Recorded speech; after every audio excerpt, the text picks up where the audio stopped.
Од 1972 година во Охрид доаѓаат многу холандски туристи, а тоа е заслуга која му ја припишуваат на А.Д.Н. Долард.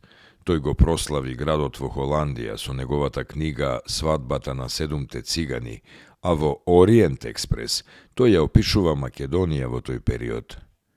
Долард беше поканет од градот Охрид да му се укаже благодарност за неговите заслуги и тој тогаш изјави дека Господ 5 дена го создавал светот, а 6-тиот ден ја создавал само Македонија и затоа таа е толку многу убава.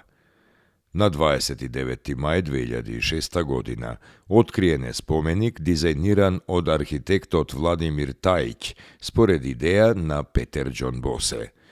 Во 2006 година беше издаден и македонскиот превод на Свадба во Охрид.